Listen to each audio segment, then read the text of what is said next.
Hey guys, it's Matt Hoots here with Sawhorse, and I've got a special guest with us. We have Allison Friedman, the founder of Rada Green, and we've put out a few videos on windows and doors, but we've also got lots of questions from our audience on windows and doors. So Allison and I are going to discuss some of those today and kind of go through the decision process, like different climate zones, like what you need to look for in a window depending on the climate zone, materials, and also design style. So Allison, thanks for joining us we're in the Sawhorse studio in Atlanta, Georgia.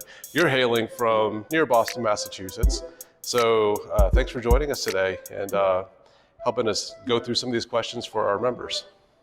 I am so excited to be here, Matt. Thanks for having me. Glad to join you in your design studio, even if virtually.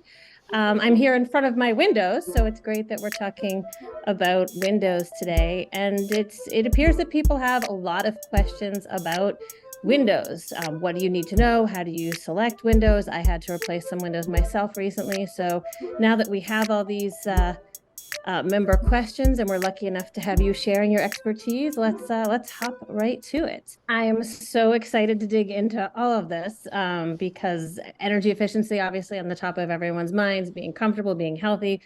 I think if I could sum up everyone's questions that I hear, it's like, where do I start, right? So I think one of the first things that comes to mind for a lot of people with Windows, as I'm hearing, and also just through my own experience, is how do you decide when it's time to replace your windows? How do you know? Is it by age? Is it by something about them? What is the trigger that makes people know that they should, and how do they make that decision?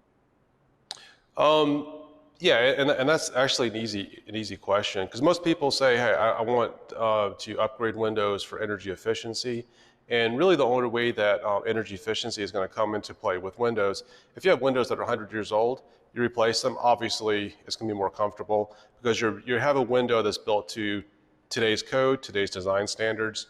So I usually tell people, well, at least in this climate zone, I'm in Atlanta, we're in a mixed climate.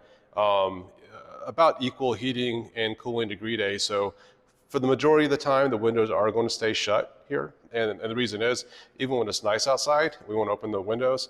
Unfortunately, that's pollen season for us. So we're getting all that nasty yellow stuff inside our house. And we have a very long pollen season and we have a lot of allergens here as well. So if someone says to me they're going to use their windows a lot, I recommend a particular type of window. If they say that their windows are just failing, they can feel the gaps around it, panes are falling out, or they have issues with critters and stuff getting around them. Well, obviously replacing your windows is going to help on your utility bills, but it's also going to make them operable so you can actually open and close your windows. Another reason to replace your windows, say if you have an older house and you've got a bedroom, they've been caulked shut, they don't operate properly, you have to have a functional window for egress to be able to get out of the house for safety. So if there's a fire, you can't get out, well, if your kid's in that room, then you're just causing a death trap. So really the reasons to replace your windows, if you absolutely have to replace your windows, is one, they're just falling apart, they're not operating anymore. Or two, they're so leaky and so bad you can feel the drafts. You can see critters coming around them. Or three, you have to worry about safety concerns in the space. Now, a fourth reason that most people don't talk about, we all have heard of lead paint. So if you have windows that are older than, if our house is older than 1978, which there's probably quite a few houses out there, and they're painted with lead paint, well, when you have sashes on these old windows and you're operating them, you basically have lead paint grinding on lead paint. That's what creates a lot of that lead dust inside the house. So lead paint on your baseboards, on your trim, not really that big of an issue.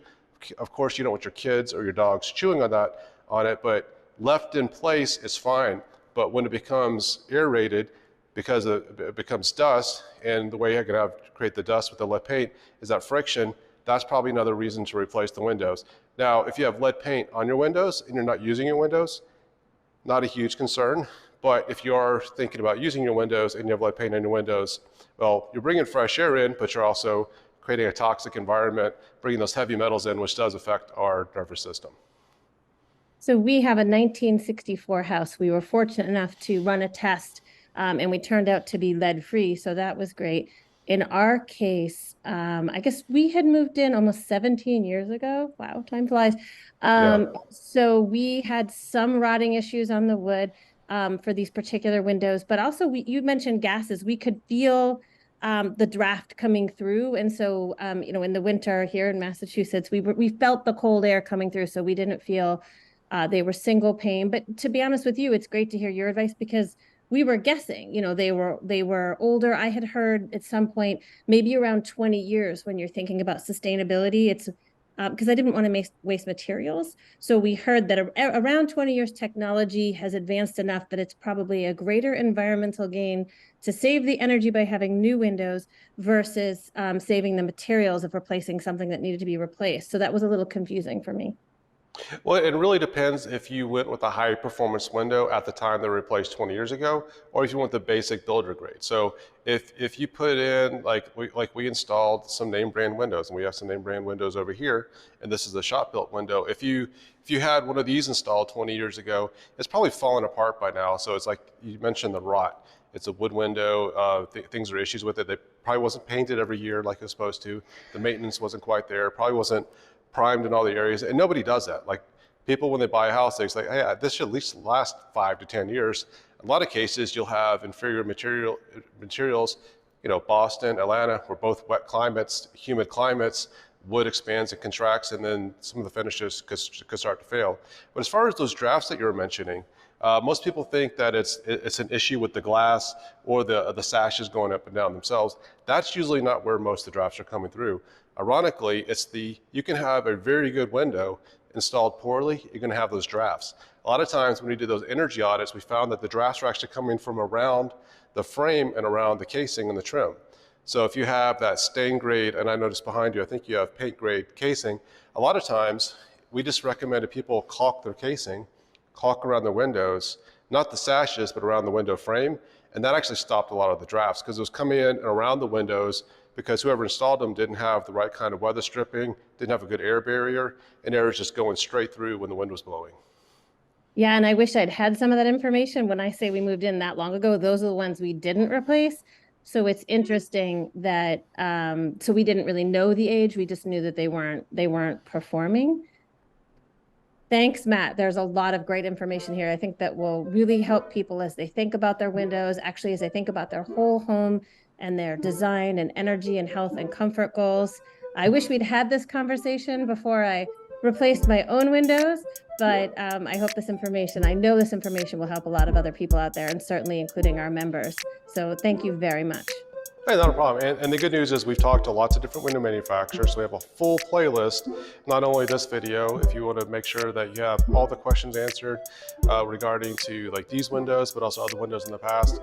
We're going to have like 10 to 20 videos in that playlist. So make sure you hit that playlist over there, hit the like and subscribe button so you can get more great content just like this.